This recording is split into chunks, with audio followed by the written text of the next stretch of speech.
Hola, buenas tardes. ¿Se me escucha ahí? Sí, sí, se escucha. Bien, perfecto. Bueno, vamos a ver si se suma alguno más y arrancamos.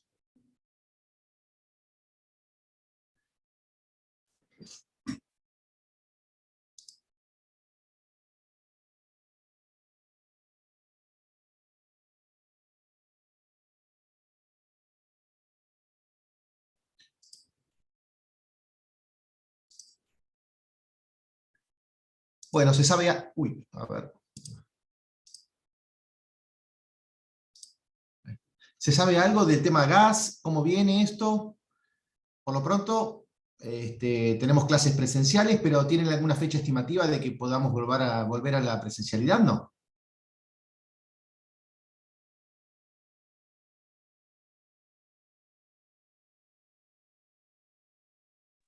Hola, profe. ¿Qué tal? Según nos dijeron desde el centro de estudiantes que mandaron a los grupos, va a ser la medida, digamos, de que sea virtual hasta final del cuatrimestre y Ah, bien, el parcial sí va a ser presencial. bien, bien. Bueno. Bueno, a ver, vamos a organizarnos de vuelta con la virtualidad. Como tengo costumbre, voy a agarrar el programa para que ustedes puedan más o menos ubicarse en qué parte del programa está lo que vamos a dar hoy, de acuerdo a los temas para la segunda parte. Hoy vamos a ver si podemos analizar algún que otro tipo de la bolilla tipo penal, de la bolilla 22, que son aquellos delitos contra la administración pública.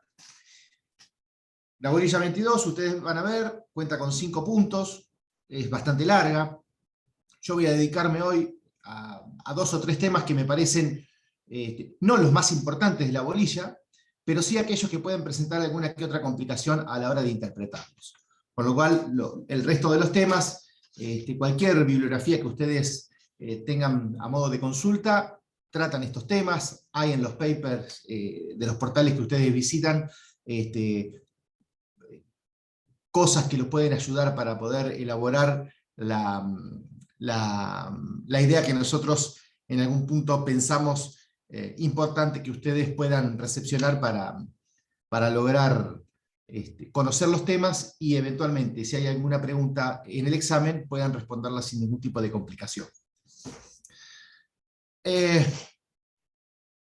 Soler, Bonpadre, Fontán Balestra, el libro de Alejandro Taza, cualquiera de esa bibliografía, el libro del doctor D'Alessio, cualquier bibliografía les va a servir a ustedes para poder analizar estos temas.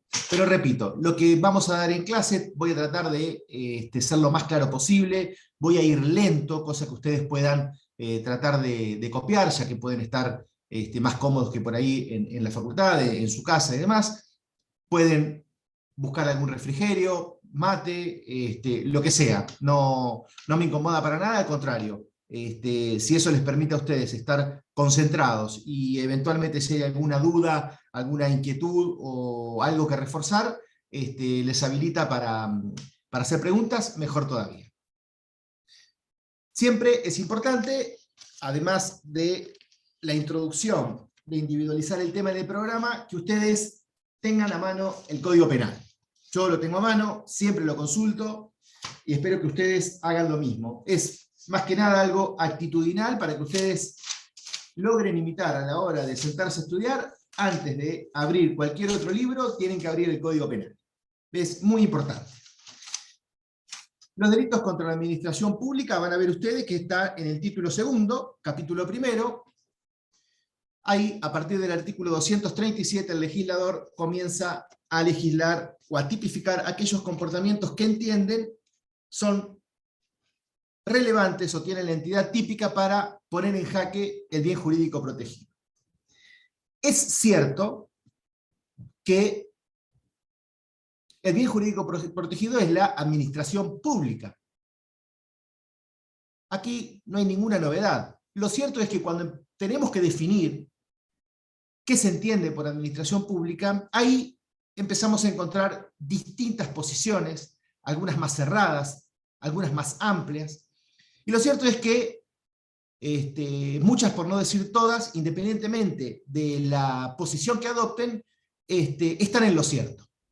Ustedes pueden tomar la que más cómoda les siente a su conocimiento, la que con más acuerdo estén, pero lo cierto es que van a ver ustedes que a medida que analicemos los tipos penales, conmigo o con algún otro docente, van a ver que es importante, además de saber que el bien jurídico protegido es la administración pública, puedan verificar en cada uno de los tipos penales qué parte de la administración pública se afecta. Porque muchas veces van a ver ustedes que si bien la administración pública es el bien jurídico protegido, en determinados delitos se afecta la libertad de determinación del funcionario público, por ejemplo.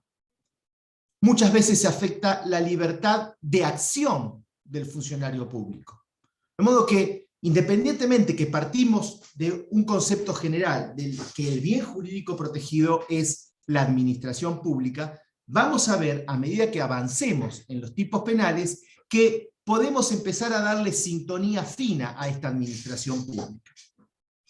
A vuelo de pájaro, o a modo de nota, la administración pública no es ni más ni menos que el legítimo, regular, eficaz comportamiento, desarrollo, práctica de los órganos que integran el Estado.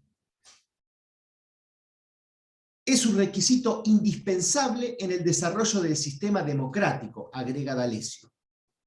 Si ustedes van a ver el derecho internacional, la Convención Interamericana, en el preámbulo contra la corrupción, habla o considera que la corrupción socava la legitimidad de las instituciones públicas. Y que, lógicamente, los sistemas democráticos exigen combatir actos de corrupción y reforzar el buen desarrollo de la función pública. En el artículo 36, quinto párrafo de la Constitución Nacional, entiende el constituyente que todo comportamiento doloso contra el Estado que conlleve un enriquecimiento afecta el sistema democrático. De modo que la administración pública es todo ello. Los comportamientos que el legislador incorpora en el catálogo punitivo con entidad o con relevancia típica no hacen más ni menos que afectar al normal, ordenado y legal desenvolvimiento de la función pública, de los órganos del Estado, ¿no? En todas las ramas de sus tres poderes. Se protege así también el decoro y el prestigio de la administración pública. Entonces, aquí tenemos más o menos algunas nociones básicas de cómo podemos definir el bien jurídico protegido. Y es importante que ustedes reparen en conceptualizarlo bajo estos andariveles a la administración pública, con el agregado que a medida que vayamos analizando cada uno de los comportamientos típicos, van a ver que específicamente tal o cual delito afecta una determinada arista de la administración pública.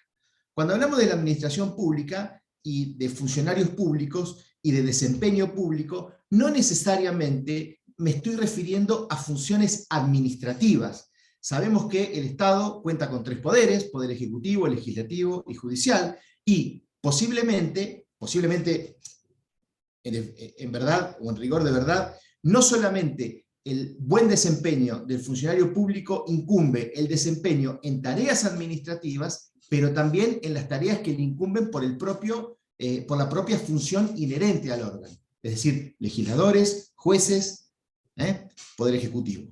De modo que no solamente comprende las funciones administrativas, sino las funciones inherentes y especiales de cada uno de los órganos.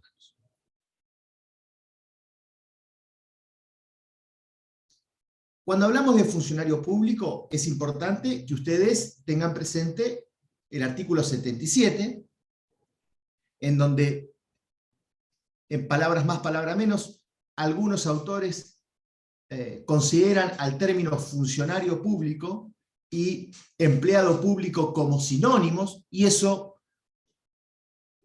en términos de Guido Casca, está mal, pero no tan mal, porque es verdad, digamos, el empleado público y el funcionario público, el legislador lo toma como sinónimo, pero lo cierto es que muchas veces sujeto activo de un delito va a poder ser solo y solo sí el funcionario público y no el empleado público.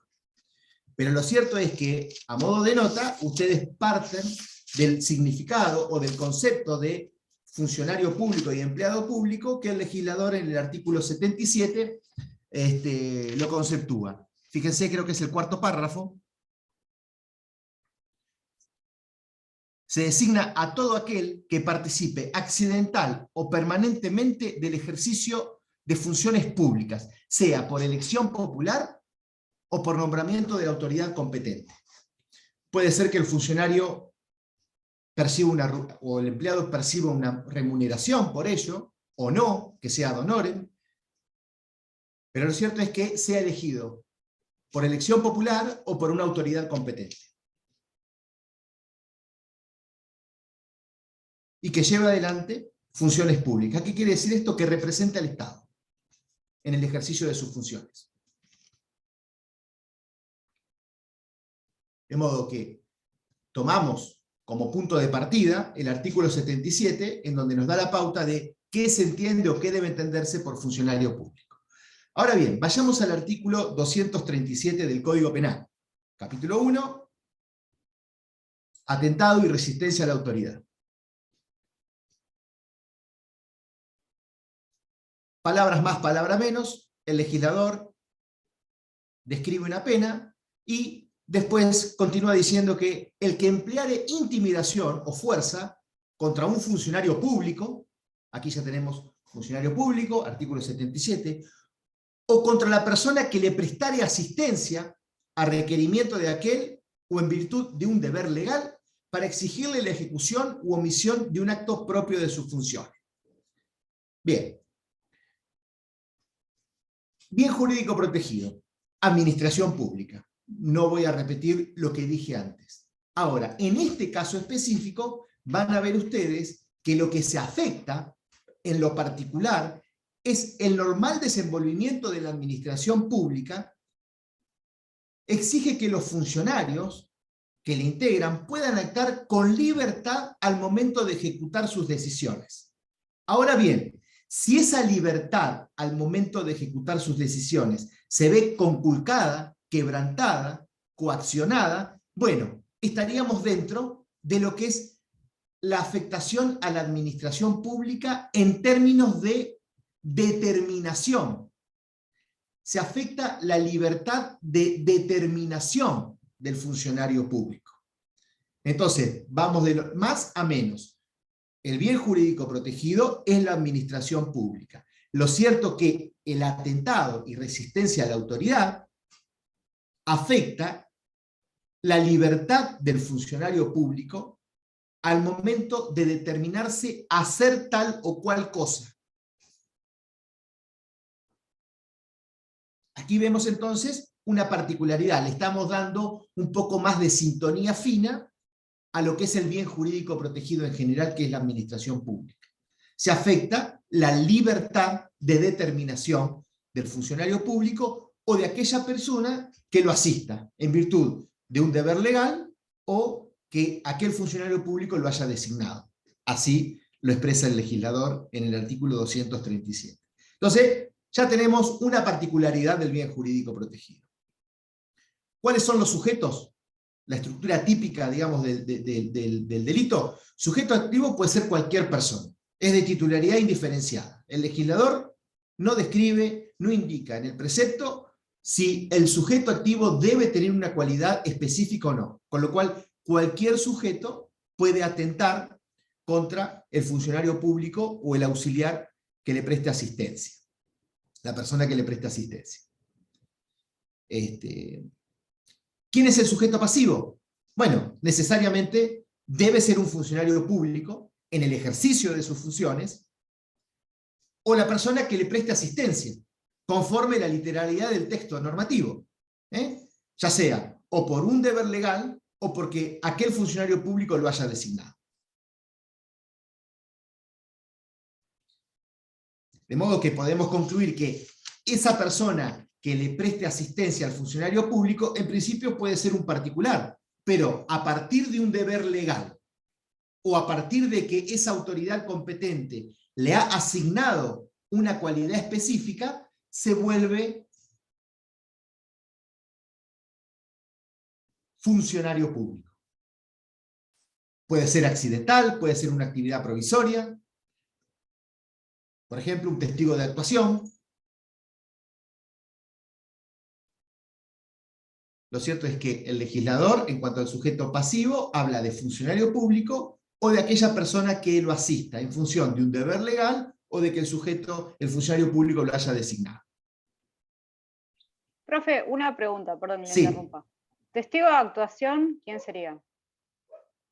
Por ejemplo, cuando hay un procedimiento policial y usted pasa por la calle y la convocan para ser testigo del procedimiento, ¿no?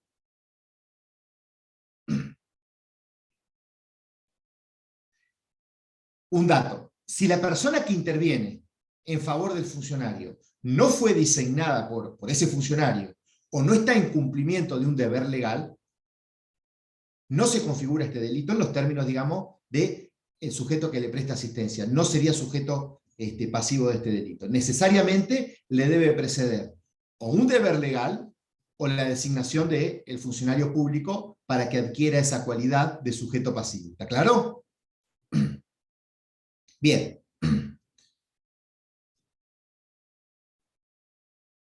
Vamos a las acciones típicas. El legislador prevé dos acciones típicas. Emplear intimidación o fuerza. ¿Contra quién? Lógicamente, contra el funcionario público o contra la persona que le prestare asistencia a su requerimiento o en virtud de un deber legal.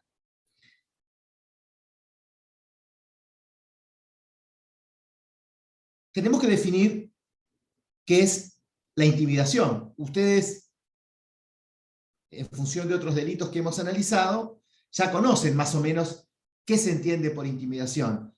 Es una acción, podríamos decirle de tipo psicológica, a partir de la cual el sujeto lo que quiere es producir en el ánimo del sujeto pasivo, del destinatario, que se determine a hacer algo, por ejemplo. Influir en la psiquis del sujeto pasivo para que haga una determinada cosa.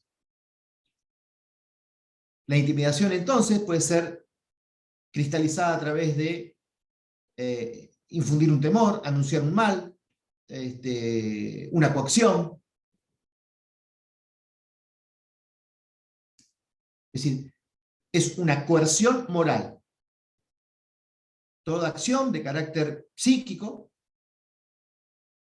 a partir de la cual se intenta doblegar la voluntad del sujeto pasivo, funcionario público o aquella persona que le preste asistencia en función de un deber legal. Reitero esto, no quiero pecar por exceso, pero la persona que le preste asistencia debe estar precedida por un deber legal o por una designación de ese funcionario. Para doblegar, entonces, la voluntad del sujeto pasivo. Debe ser idónea. La intimidación debe ser idónea. ¿Para qué? Para doblegar la voluntad del sujeto pasivo. En cuanto a la fuerza, podríamos entender todo ejercicio. A ver, quiero ser claro con esto. La fuerza entendida como energía física, el ejercicio de una energía física, así lo describe el doctor D'Alessio, con capacidad para influir en la determinación del sujeto pasivo. Pero aquí D'Alessio hace un agregado, y que está bien, me parece a mí, a mi modo de ver. Esa fuerza, esa energía física con capacidad para influir en la determinación del sujeto pasivo, no debe importar contacto físico con el sujeto pasivo. y aclaro este trabalenguas, si se me permite la expresión. ¿Qué es la fuerza entendida como el ejercicio de una energía física con capacidad para influir en la psiquis o en la determinación del sujeto pasivo, pero que no haya contacto físico, que no haya golpes, que no haya empujones, que no haya una trompada, que no haya un forcejeo, una lucha? Bueno, D'Alessio se explica y va sobre el punto, porque D'Alessio dice, cuidado, si esto importa contacto físico del sujeto activo con el sujeto pasivo, estaríamos rozando el límite del agravante del inciso 4 del artículo 238. El artículo 238 agrava la figura de la que estamos hablando. Y uno de los agravantes es cuando el delincuente pusiere manos en la autoridad. Entonces, ¿qué diferencia hay entre poner manos y la fuerza? Entonces D'Alessio dice, si hay contacto físico sería agravante, sería, digamos, atentado agravado por haber puesto en manos de la autoridad el sujeto activo al sujeto pasivo. Entonces D'Alessio lo que dice, bueno, para sortear esta zona gris o de dudosa explicación, entiende que la fuerza podría materializarse a partir de esa energía física, pero que no haya contacto físico. Por ejemplo, dice D'Alessio, la utilización de medios mecánicos, eléctricos, químicos, o la utilización, por ejemplo, de un animal, de un perro. Pero no contacto físico, persona a persona, sujeto activo y sujeto pasivo. Entonces ahí D'Alessio hace una especie de diferenciación diciendo, si no hay contacto físico, es 237, el atentado simple. Si hay contacto físico, es atentado agravado, 238.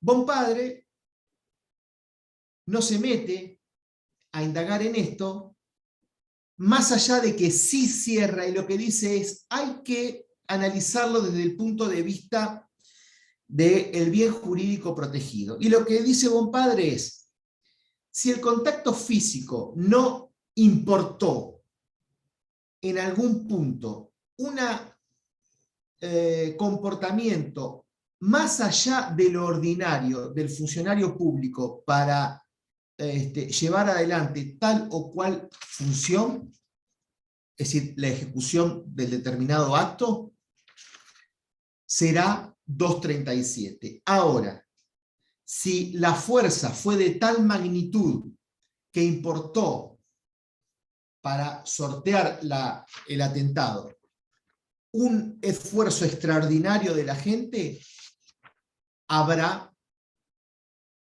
atentado agravado. Lo que hace es, juega dinámicamente, toma el bien jurídico protegido y juega dinámicamente, digamos, con la fuerza de la que habla el legislador.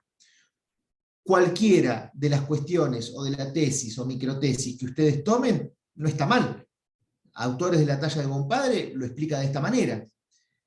D'Alessio lo explica de esta otra, diciendo, contacto físico, 238. Medios electrónicos, químicos, eléctricos, utilización de animales, por ejemplo, bueno, sería el tipo básico. Fíjense que son acciones compuestas y no acumulativas. Puede que el delito solamente se lleve adelante a través de la utilización o del empleo de la fuerza y no de la intimidación. Lo cierto es que ambas deben ser idóneas con la entidad tal para determinar al funcionario público a tal o cual cosa. Idóneas, aptas para quebrantar la libertad de determinación del funcionario público.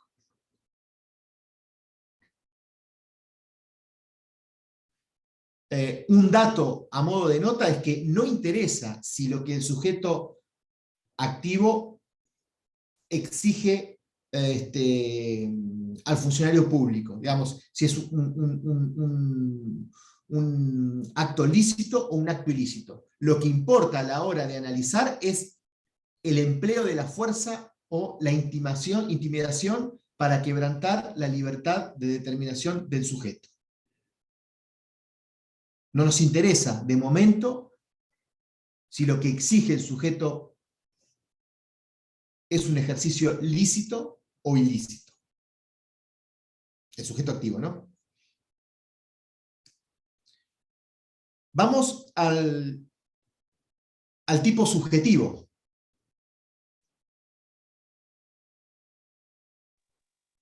La figura, si ustedes la analizan, es un delito doloso, dolo directo, que lógicamente en lo que es el aspecto cognoscitivo, exige que el sujeto activo tenga conocimiento de la cualidad especial del sujeto pasivo. Es decir, que es un funcionario público o que le está prestando asistencia al funcionario público en virtud de un deber legal o de una designación del funcionario público. Y que el acto que le exige está dentro de la esfera de atribuciones del funcionario.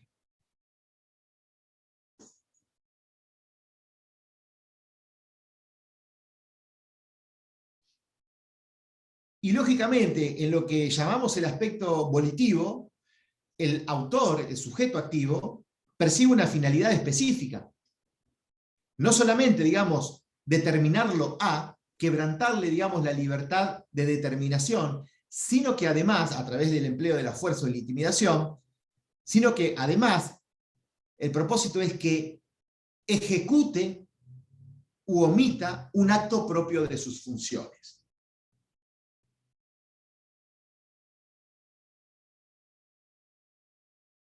De modo que este aspecto volitivo es importante. Además de todo lo que dijimos, que el sujeto conozca la cualidad del sujeto pasivo, que es un funcionario o una persona que le presta asistencia, que la intimidación o la fuerza que utiliza es idónea para quebrantar, digamos, la libertad de determinación, sino que desde el aspecto volitivo es muy importante, porque lo que percibe el sujeto, lo que persigue el sujeto con todo ello es que el funcionario público o aquella persona que le presta asistencia ejecute u omita un acto propio de sus funciones. Profe, una pregunta, no sé si se escucha. Sí, ¿Puede sí, dar sí. un ejemplo?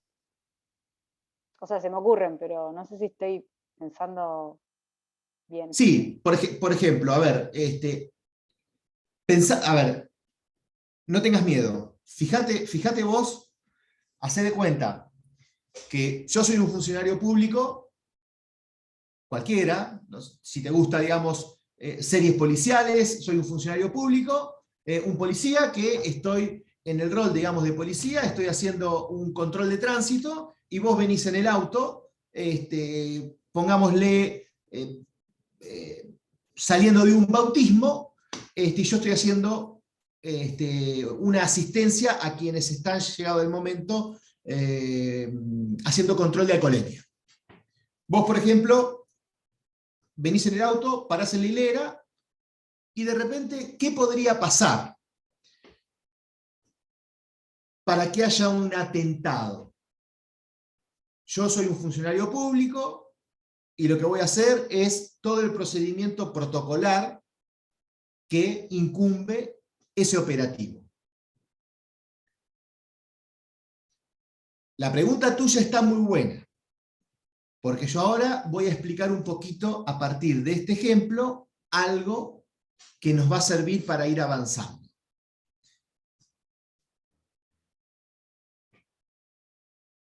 Yo estoy en un operativo. Como dijimos, voy a hacer un control protocolar, te voy a pedir la licencia de conducir, la tarjeta verde, y llegado el momento te voy a pedir que soples la pipeta. Pongamos por caso que antes de que ocurra eso, vos me decís, en términos de D'Alessio, llevas un can adiestrado y haces que me ataque. O me decís, no se te ocurra poner o acercar la pipeta porque te mato. O no se me ocurra, yo a vos te conozco, no se te ocurra labrar un acta porque tengo fotos que comprometen familiarmente tu vida. No sé. Claro, en ese caso iría 237 y si yo iría a las manos, iría 238, inciso cuarto. Exactamente. No se me ocurrían los ejemplos, claro, o sea, entendí la explicación teórica, pero no entendía cómo generar esa intimidación, digamos, si no era con contacto físico. Exactamente. Pero ahora, a raíz de tu pregunta, me das pie porque voy a adelantar un poquito 2 o 3 datos para después continuar. Lo importante que ustedes tienen que tener presente, fundamentalmente, porque de lo contrario puede haber errores de base, es que cuando hablamos de atentado, cuando hablamos de 237, hablamos de doblegar la libertad del funcionario público para que ejecute o para que omita un acto propio de sus funciones. Entonces, si yo hablo de doblegar la libertad del funcionario público para que ejecute u omita el aspecto volitivo del que hablamos, estamos hablando de que para que haya atentado, esto es importante, necesariamente el funcionario público o la persona que le esté prestando asistencia dentro de los parámetros ya mencionados en reiteradas oportunidades,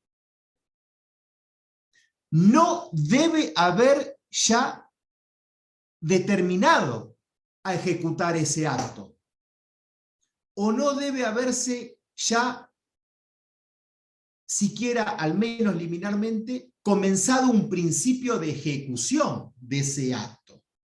¿Está claro? Porque si no ya no sería atentado. El atentado, entonces, hay que conjugarlo dinámicamente con una cuestión temporal. Habrá atentado si y solo si, en la medida que el funcionario público no se haya determinado a llevar adelante tal o cual cosa. ¿Está claro? Si yo ya estoy con la pipeta en la mano y el conductor está soplando, yo ya me determiné, con lo cual ya no habrá atentado. Habrá otra cosa, pero no atentado. ¿Está claro? De modo que, y reitero, porque es importante, como estamos hablando de doblegar la voluntad del funcionario público, de doblegar esa libertad de determinación, no debe haber ya el funcionario público determinado a, si ya comenzó a ejecutar un acto propio de su función, habrá otra cosa, pero no atentado. Es una cuestión temporal que no podemos prescindir de evaluarla, porque de lo contrario el error será conceptual. ¿Hay atentado? Cuando todavía el funcionario público no se determinó a. Si se determinó a y comenzó a ejecutar lo que decidió, y el sujeto activo, por ejemplo, reacciona a los puños, habrá resistencia o desobediencia. Veamos, ya lo vamos a ver, pero no atentado. Esta franja temporal es importantísima tenerla presente. El atentado, sí y solo sí va a ser atentado en la medida que todavía el funcionario público o la persona que le preste asistencia no se haya determinado ya a. ¿Por qué? Porque de lo contrario, mal podría el sujeto activo influir en la psiquis del sujeto pasivo, porque ya se determinó. ¿Está claro este aspecto? Y esto es importante porque hay un leading case, el caso Palienco, Palienco con K, creo que es del 28 de enero de 1947, en donde la Cámara porteña analiza estas microtesis conceptuales para distinguir lo que es atentado de lo que es resistencia y de lo que es obediencia. No todo es lo mismo. Entonces, está muy bien la observación que vos hacés, porque tomamos como ejemplo, un ejemplo, pongámosle si se quiere, estirado, sin mucho rigorismo académico, pero para que se entienda, puse ese ejemplo. Si usted ya está soplando la pipeta, yo ya me determiné a que usted va a tener que hacer el examen de alcoholemia. Si usted me propina golpe, me pega un uppercut, un gancho, habrá otra cosa, pero yo ya me determiné a, con lo cual no va a ser atentado. Ahora, si yo estoy por labrar un acta y usted me amenaza, me intimida o ejerce fuerza para evitar que yo labre el acta por tal o cual cuestión, usted está en algún punto determinándome a mí a quebrantar mi libertad de determinación y no llevar adelante una determinada función, un determinado acto propio de mis funciones, que es labrar un acta por una determinada infracción, por ejemplo.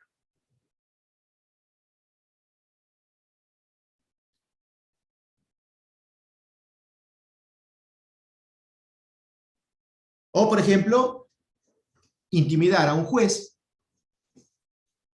o ejercer violencia sobre un juez que está caminando de su vocalía a la sala de acuerdo para firmar una resolución y que le diga, si me fallás de manera desfavorable, te mato.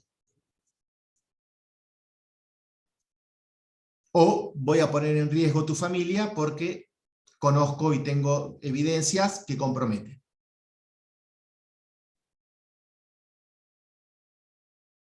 Todavía el juez no tomó una decisión de qué es lo que va a resolver o no, y el sujeto activo lo que está haciendo es, en algún punto,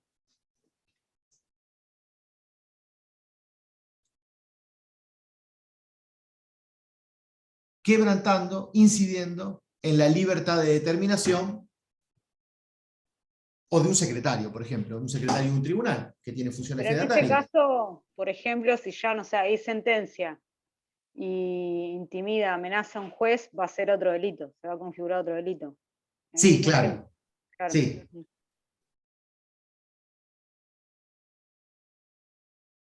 Lo que quiero decir es, estaba hablando del aspecto temporal, ¿no? Digamos, antes que alguien determine, digamos, a llevar adelante, digamos, a sentar un determinado criterio o no, el atentado debe ser anterior.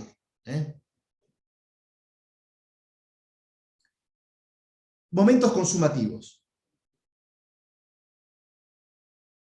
El delito es un delito de peligro que se consuma por la sola acción del empleo de la fuerza o la intimidación, en los términos que hemos analizado anteriormente. Es irrelevante que las finalidades del sujeto activo se concreten.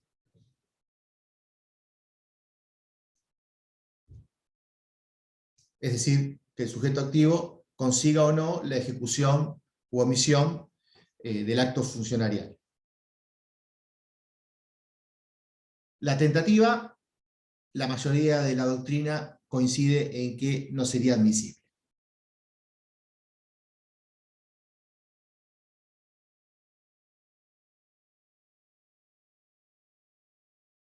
Bien, vamos a las formas agravadas. Artículo 238. Todo lo que dije anteriormente se va a agravar en 4 supuestos. El primer supuesto es cuando el hecho se cometiere a mano armada. Expresamente así el legislador lo expresa en el catálogo punitivo.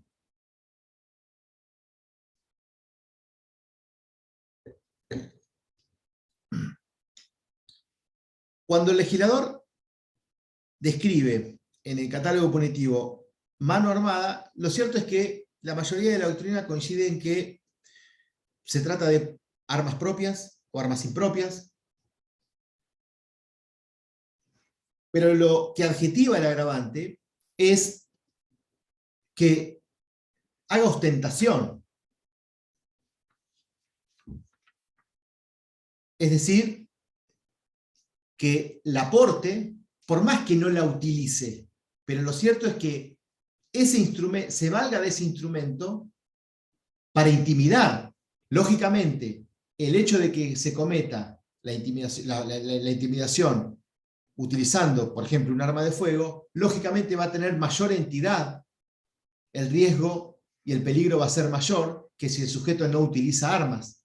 Y esto es en algún punto la particularidad que hace que el hecho sea grave por la utilización de un arma. Pero, insisto, no hace falta que la utilice, basta con que la porte en forma ostensible e intimidante. De modo que es indistinto si se usa o no. Por ejemplo, en el caso de una pistola, si se dispara o no. Alcanza con que se la porte en forma ostensible e intimidante.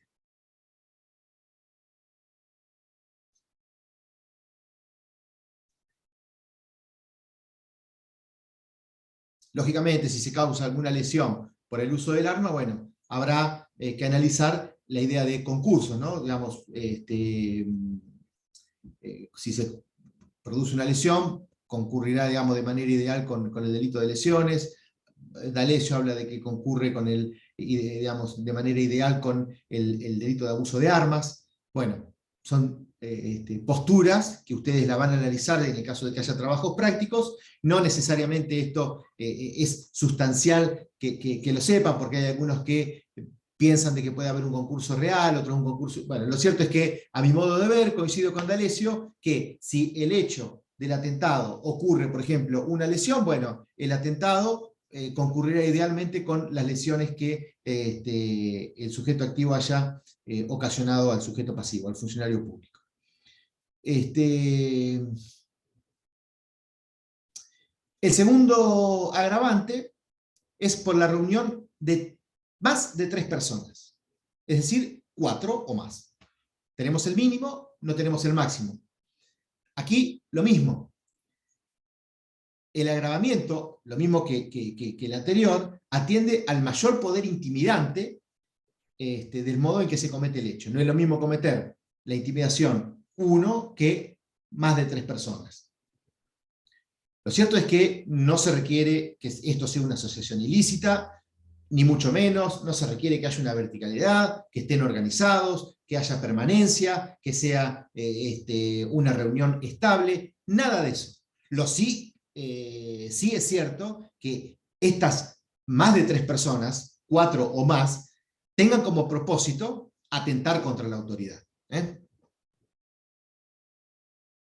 Digamos, el elemento subjetivo es indispensable para que se configure el agravante. Es decir, no importa nada de lo que dije, no es asociación ilícita, no necesariamente tiene que ser un grupo estable, que tenga pluralidad de planes, eso es otra cosa, eso es asociación ilícita, 210, no tiene nada que ver con esto. Sí, no tiene que haber un affectio societati, no tiene, digamos, este grupo de personas no tiene que estar organizada verticalmente, sí y solo sí alcanza con que estas personas converjan en un objetivo común. Es decir, obrar con el objetivo de atentar a la autoridad.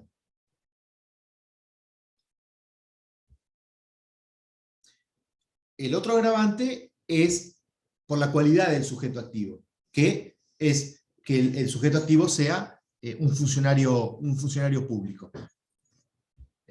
Aquí doblemente se afecta la administración pública. Primero, porque se atenta con la libre determinación de un funcionario público, de la persona que le presta asistencia, y por otro lado, digamos, se ve afectada la administración pública por el plus del funcionario público que tiene de respetar, lógicamente, el normal desarrollo de todo lo que es la administración pública. De modo que tiene un deber impuesto de observar las normas con mayor cuidado que cualquier persona que no reviste esa cualidad. Y el cuarto supuesto que agrava la figura es el de poner manos en la autoridad, que más o menos ya lo habíamos analizado cuando hablábamos de la fuerza, con la apostilla de la interpretación que hace el maestro D'Alessio, y qué es lo que hace agravar el hecho. Repito, aquí sí el legislador refiere y, digamos, se explica que poner manos en la autoridad es contacto físico del sujeto activo con el funcionario o la persona que le presta asistencia.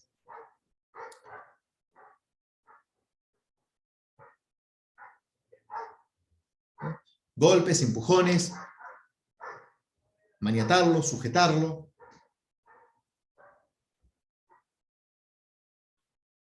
Lo que diferencia del tipo básico es que no exige contacto físico en los términos de D'Alessio, y Bonpadre lo que dice es, bueno, hay que ver de qué tal magnitud fue el contacto físico.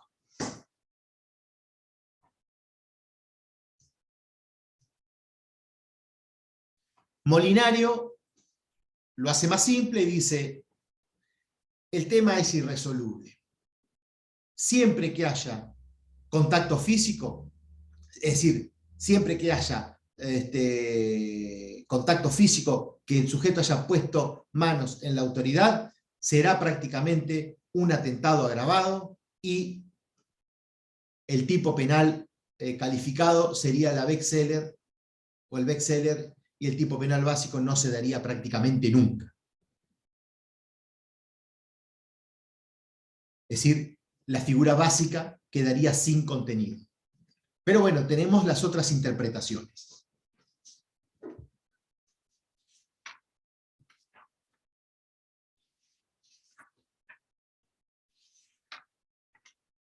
¿Hasta acá alguna duda?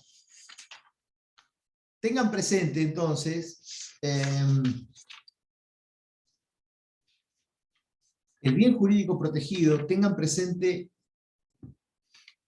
la sintonía fina que le dimos cuando hablamos de atentado a la autoridad, que si bien es la administración pública, en este caso específico del 237 y 238 se afecta la libre determinación del funcionario público, de la persona que le asista. Y tengan presente también esta pauta temporal. La fuerza o la intimidación debe ser previa a que el funcionario público ya haya determinado a. De lo contrario, no habrá atentado, habrá otra cosa, pero no atentado. Cité el fallo Palienco, que después voy a mencionarlo también. En el artículo 239 van a ver ustedes que el legislador tipifica lo que es el delito de resistencia y desobediencia. El artículo 239 hace referencia, bueno, que si vendrá una pena al que resistiere o desobedeciere a un funcionario público en el ejercicio legítimo de sus funciones, o a la persona que les preste asistencia, bueno, lo mismo.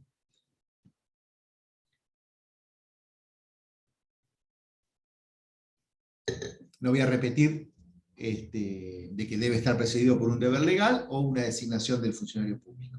Sí quiero que ustedes reparen es que aquí el legislador tipifica la resistencia y la desobediencia. Son dos figuras delictivas. Emparentadas, cierto es así, pero presentan algunas particularidades que vamos a tratar de analizarlas ahora. ¿Cuál es el bien jurídico protegido aquí? Lo mismo, la administración pública.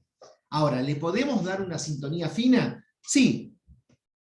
¿Por qué? Porque aquí lo que se conculca, lo que se quebranta, es ya no la libertad de determinación, sino la libertad de acción. Es decir, el libre ejercicio de la actividad funcional. Y ello ocurre cuando se resiste o se desobedecen las órdenes impartidas por la autoridad.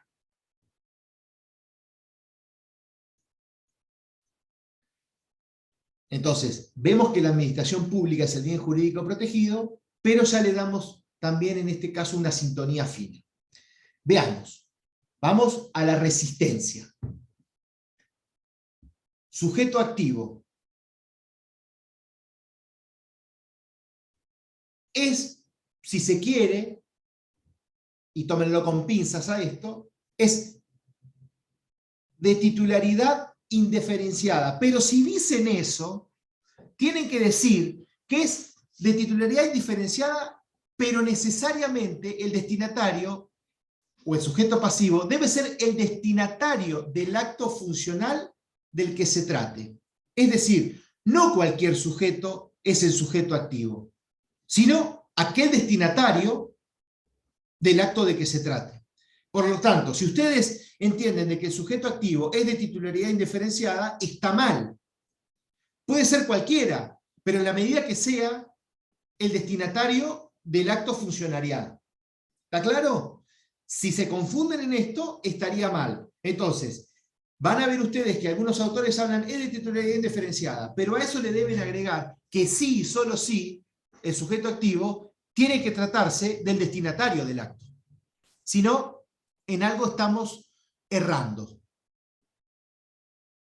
¿Esto está claro? Lo aclaro porque algunas veces alguna doctrina o algunos apuntes es de titularidad indiferenciada. No, si cortamos ahí, está mal. El sujeto activo, sí, solo sí, va a ser el destinatario del acto funcionario. ¿Quién es el sujeto pasivo? El funcionario público o particular que le preste colaboración, asistencia.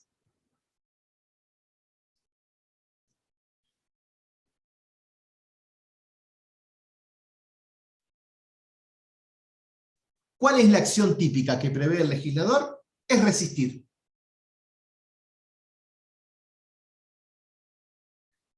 ¿Qué quiere decir resistir? El empleo de fuerza, de intimidaciones. Aunque el legislador no lo exprese en la norma, la mayoría de la doctrina concuerda en que la resistencia es la fuerza, el empleo de fuerza o intimidación. Lógicamente, para oponerse, para resistirse al cumplimiento de la orden que el funcionario imparta, o que la persona que le presta asistencia imparta. Entonces, concatenando con lo que habíamos hablado en el atentado, ¿cuándo se impide o cuándo se traba el ejercicio legítimo de las funciones funcionariales? Cuando el funcionario ya está actuando, cuando le estoy poniendo la pipeta para que el conductor sople.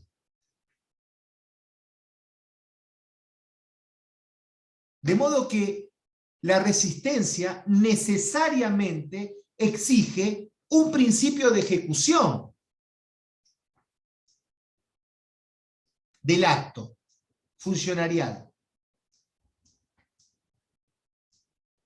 De modo que antes que el funcionario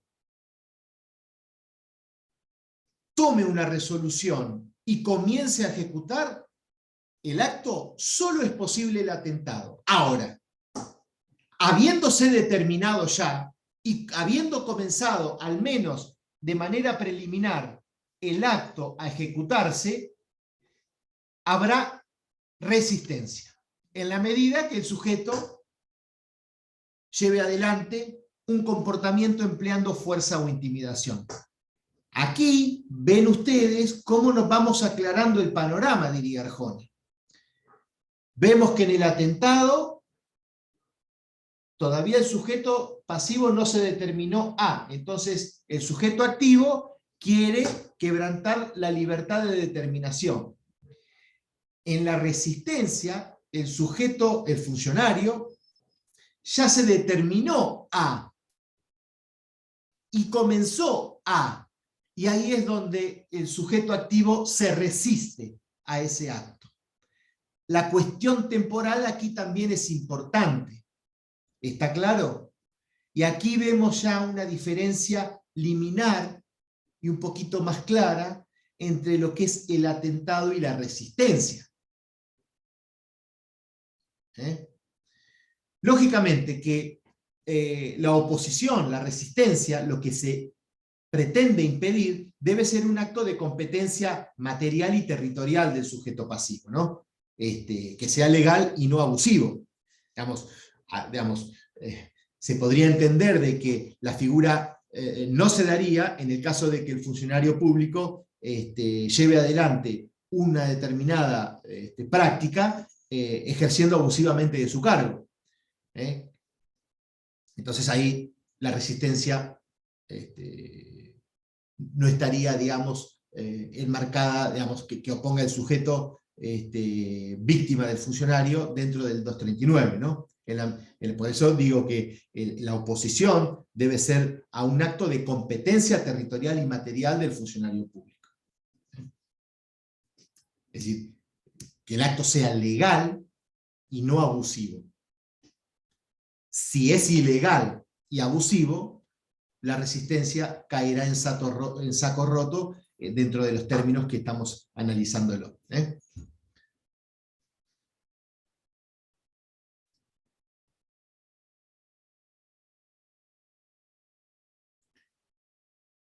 Vamos al tipo subjetivo.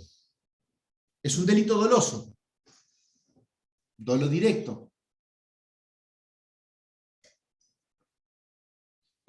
En el aspecto, digamos, cognoscitivo, sabemos que el sujeto activo debe querer resistir el acto que sabe que el acto que resiste es legal y no abusivo y que proviene de un funcionario público con competencia material y territorial.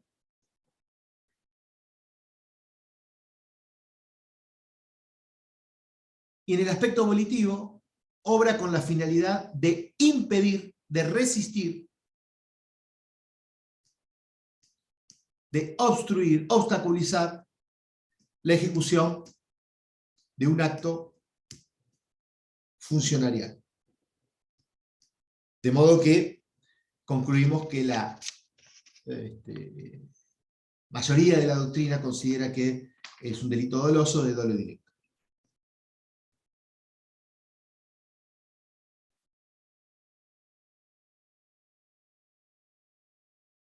En cuanto al aspecto, digamos, a los momentos consumativos, el delito, la resistencia se consuma con el empleo de la fuerza o la intimidación, dirigida, digamos, al funcionario público, a la persona que lo asista.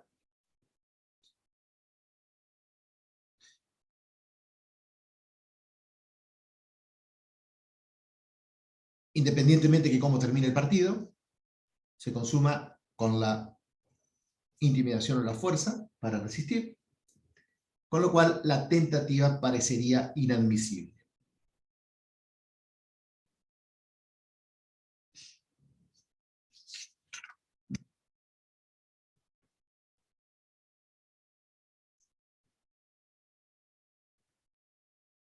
De modo que aquí concluimos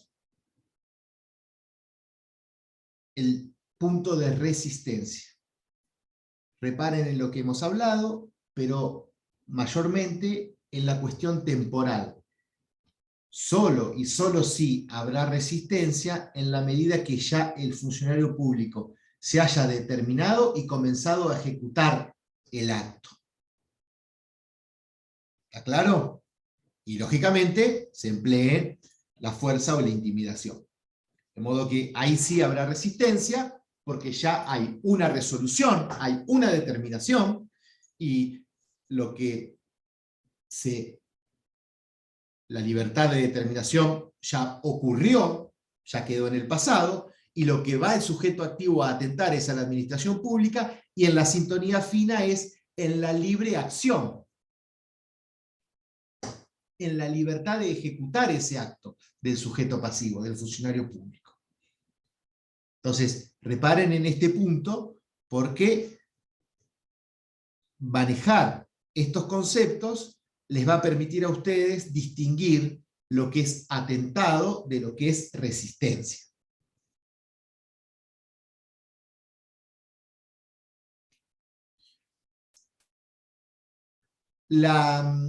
Algunos autores hablan de que la desobediencia es un grado menos a la resistencia. En la desobediencia no hay fuerza e intimidación, cosa que sí hay en la resistencia. Habría un ir de menor a mayor, digamos. Lo menor sería la desobediencia y lo mayor sería la resistencia. Resiste es quien lucha, quien amenaza, quien lleva adelante comportamientos o expresiones que incidan en la psiquis del sujeto. La desobediencia va de menor a mayor.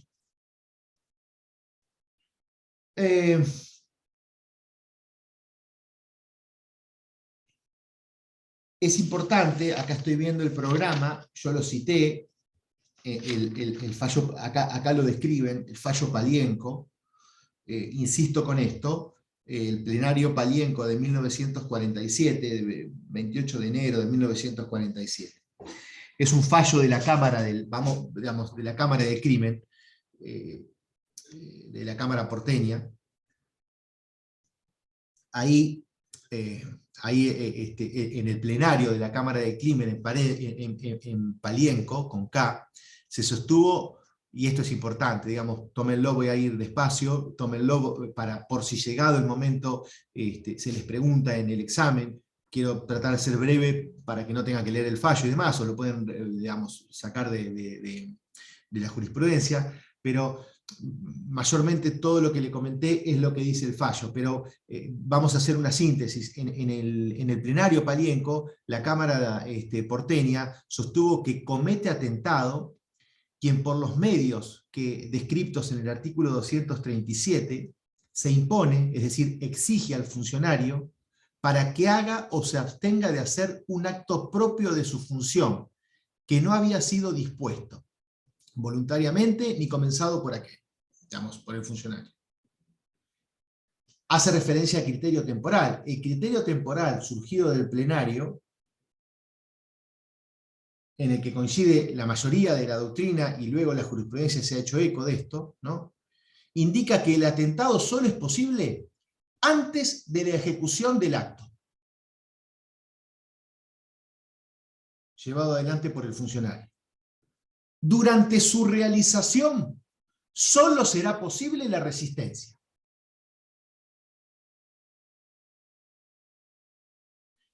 En lo que tiene que ver con la exteriorización, la Cámara expresó en Palienco que en el atentado la voluntad de la gente no debía haber pasado al estado de ejecución. Es decir, no debía haberse transformado en una orden dirigida al destinatario.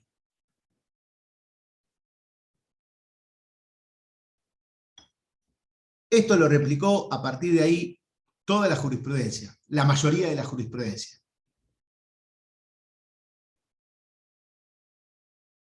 Entonces, manejen dinámicamente las cuestiones temporales. Si el sujeto ya tomó la decisión y comenzó a ejecutar el acto, mal podrá haber atentado. Habrá resistencia en la medida que se den los supuestos.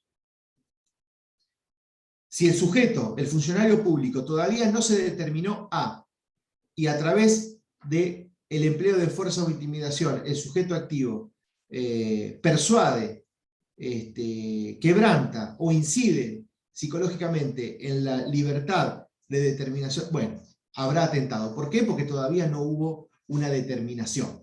Entonces es importante que ustedes analicen esto desde la perspectiva y del estándar que baja Palienco, porque mayormente en las mesas libres, si llega a tocar este punto, lo analizan con Palienco.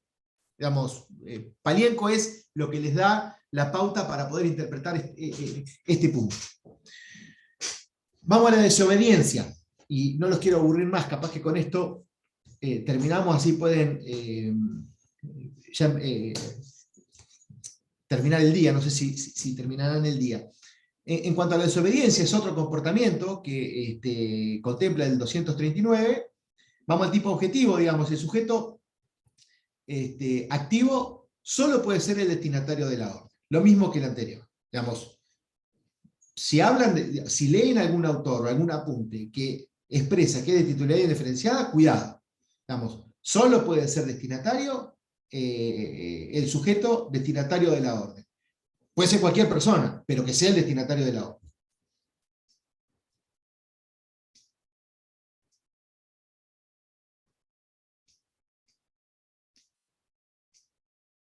D'Alessio agrega que tiene que ser una persona física.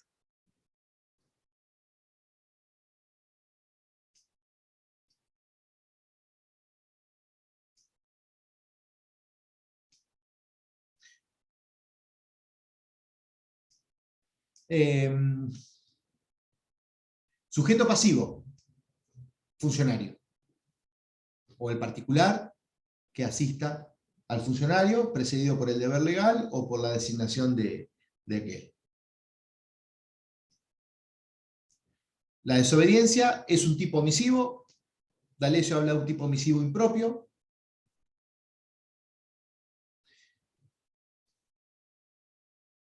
Algunos autores no comparten esta idea, pero lo cierto es que les tiene que quedar a ustedes en claro que la desobediencia no es ni más ni menos que no acatar la orden que legítimamente el funcionario público, en el ejercicio de sus competencias, ha impartido.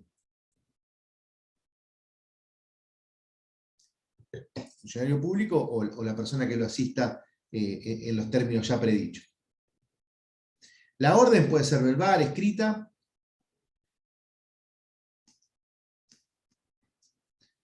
pero lo importante es que exista la orden. Si no hay orden, no hay destinatario, y si no hay destinatario, no hay desobediencia.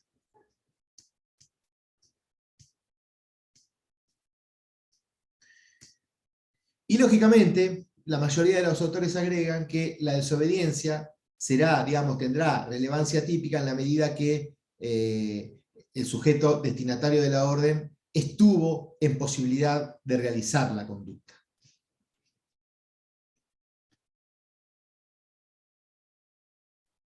Es decir, la orden debe ser de posible cumplimiento, de lo contrario, no se configuraría el delito.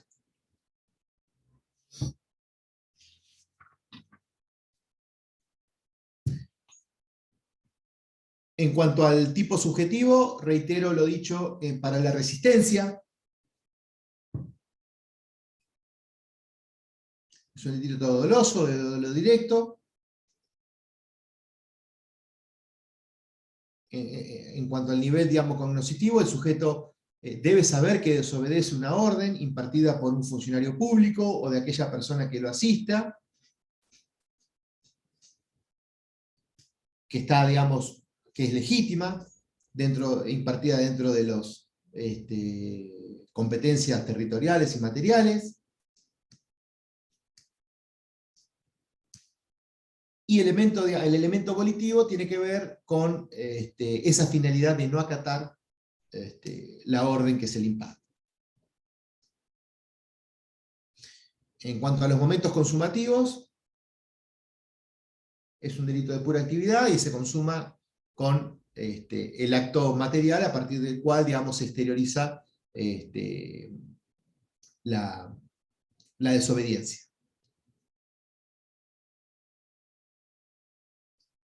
De modo que la tentativa también parecería inadmisible. Aquí terminaríamos con estos delitos. Yo no me quiero extender mucho más, simplemente invitarlos a que revisen algunos conceptos que tengan dudas o me escriben, los pueden releer de algún autor que les cité. Palienco es importante, independientemente de que se tome o no, para que ustedes puedan entender las diferencias entre atentado, resistencia y desobediencia. Después, todo lo demás creo que no presenta mayores complicaciones. Tengan presente lo de Molinario, me parece una posición sumamente que no me corresponde a mí analizarlo en términos de crítica, pero el término del agravante por la puesta de manos en la autoridad y la utilización de la fuerza o intimidación, más que nada de la fuerza, con la interpretación de D'Alessio, jueguen con esos conceptos para, más que nada, entender ustedes que no hay por ahí una contradicción del legislador, pero bueno, estos bemoles se pueden visualizar. El artículo 240, si van ustedes al código, van a ver que le asigna entidad de funcionario público a aquella persona que aprende a un criminal en flagrante delito. Simplemente voy a referenciar eso, no me voy a explayar mucho más. ¿Qué quiere decir? Que un particular en esta situación va a ser considerado funcionario público. Con esto remito a lo que ya dije en cuanto al funcionario público. Tengan presente el artículo 77, a partir del cual se define funcionario público, se indica también dentro de este concepto al empleado público, pero sepan que muchas veces empleado público y funcionario público no es lo mismo. El delito de malversación de caudales públicos es muy poco probable que lo pueda cometer el empleado, lo va a cometer un funcionario público. Entonces, jueguen con eso y tengan presente estas sintonías que le vamos dando para no pensar de que todo es lo mismo. La bolilla es interminable. Yo no sé hasta qué hora tenemos. Voy a referenciar. ¿Por qué? Porque ustedes ya prácticamente lo analizaron cuando vieron delitos contra el honor. Voy a referirme a la falsa denuncia, artículo 245, y con esto sí prometo termino. Es fácil, no presenta mayores dudas, pero quiero invitarlos a recordar algunas cuestiones que ya ustedes son... ya aprobaron la primera parte, con lo cual les va a ser fácil entender esto. El artículo 45, el legislador, en el capítulo 2, tipifica el delito de falsa denuncia, que no es ni más ni menos que aquel que denunciare falsamente un delito ante la autoridad. ¿Qué quiero que sepan de esto? Primero, que el bien jurídico protegido es la administración pública. ¿Por qué? Porque el hecho en sí, la falsa denuncia, perturba el normal desenvolvimiento de la administración de justicia. Lógicamente, sobre la base o debido al engaño de que es víctima. Es decir, si yo expongo ante la autoridad encargada de investigar los delitos una denuncia falsa, lo que estoy haciendo es generando todo una puesta en funcionamiento de la maquinaria judicial investigativa. ¿Para qué? Para que investigue, juzgue y eventualmente sancione por nada. Es una mentira. Entonces, si bien la administración pública es el bien jurídico protegido, fíjense ustedes que aquí le estamos dando también una sintonía fina, que es la administración de justicia. Yo estoy perturbando el normal desarrollo, desenvolvimiento de la administración de justicia. ¿Por qué? Porque le estoy, no quiero usar lenguaje chabacano, pero los estoy distrayendo. Sujeto activo, ahí sí, es de titularidad indiferenciada. Cualquier persona puede ser sujeto activo. Cualquier persona puede denunciar falsamente un delito ante la autoridad.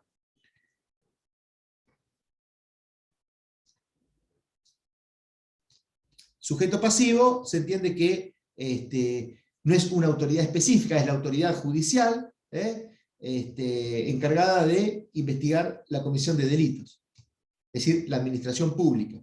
En lo específico, la autoridad encargada de investigar los delitos. Es decir, para recibir denuncias y investigar delitos. Ustedes saben que, depende de los códigos, no me voy a meter en eso, pero la policía, el Ministerio Público Fiscal, los juzgados pueden recibir denuncias. ¿Cuál es la acción típica? Denunciar falsamente la comisión de un delito ante la autoridad pública. Ustedes saben que la denuncia es ni más ni puede llevarse adelante, digamos, de manera verbal, escrita, ante la autoridad, digamos, pública competente. Es un acto promotor, algunos entienden, mediato, a partir del cual se lleva a cabo una noticia criminal.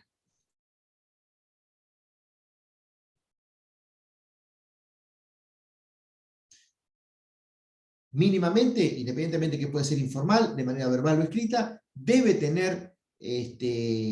contener las reseñas del hecho. No de manera técnica, no descripto con formalidades ni conocimientos jurídicos, pero sí debe estar medianamente descripto el hecho que se denuncia.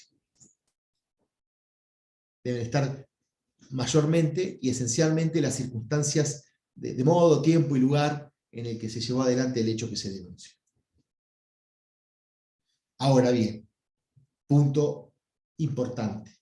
Esa denuncia no debe indicar un sujeto determinado, sino que la denuncia se efectúa contra una persona indeterminada.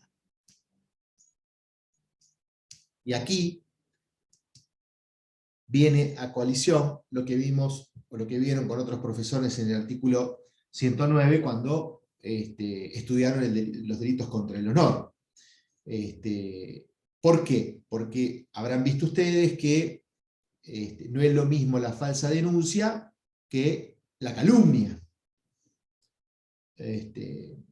Van a ver ustedes que, o vieron ustedes que en la calumnia no hace falta que la calumnia ocurra en sede judicial o ante una autoridad competente, sino que la calumnia puede ser propiciada o manifestada en cualquier espacio, pero sí o sí debe ser contra una persona determinada.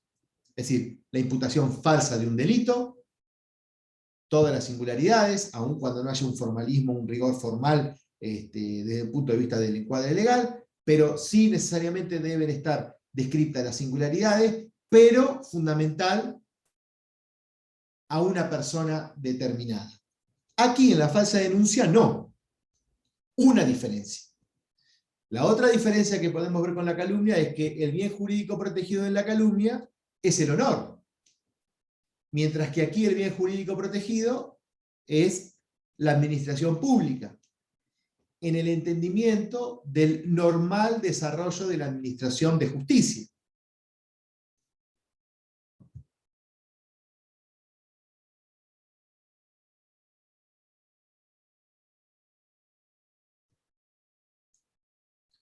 Entonces, pivoteen también este concepto de falsa denuncia, diferenciándolo del delito de calumnia, más que nada para hacer un revisionismo de lo ya contenido. En cuanto a la falsa denuncia, en cuanto al tipo subjetivo, es un delito doloso.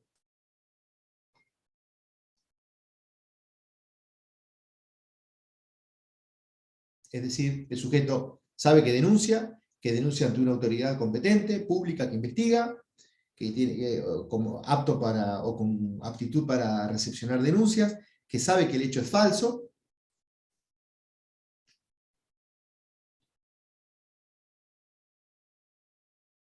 y que pese a ello quiere denunciar.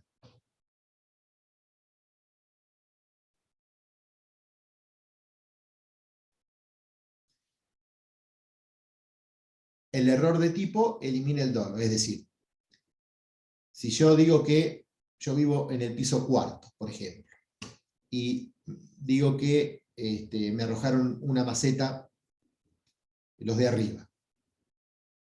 Y la verdad fue por el temporal, y por lo tanto, digamos, tuve lesiones graves.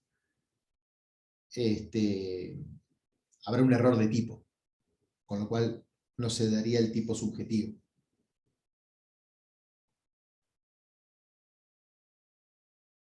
No, si yo creo que me arrojaron una maceta, voy y lo denuncio. No indico quién. Denuncio de manera indeterminada. Y lo cierto es que eso cayó por el temporal. Bueno, habrá un error de tipo. En cuanto a lo que es momentos consumativos, el delito se consuma con la presentación de la denuncia. La mayoría de los autores entienden que es indistinto que se haya iniciado, al menos liminarmente, o ordenado a iniciar liminarmente la correspondiente pesquisa.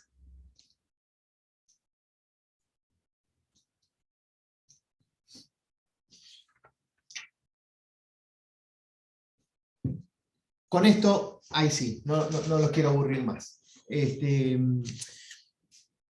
Terminamos la clase. Espero haya sido no tan pesado, pero me parece que algunos conceptos quería trasladárselos para facilitarles un poco después la lectura. Cualquier cosita me pueden Bueno, consultar. gracias, profe, porque tiene sus, como dice usted, sus bemoles, estos Sí, delitos. No sí, son fáciles.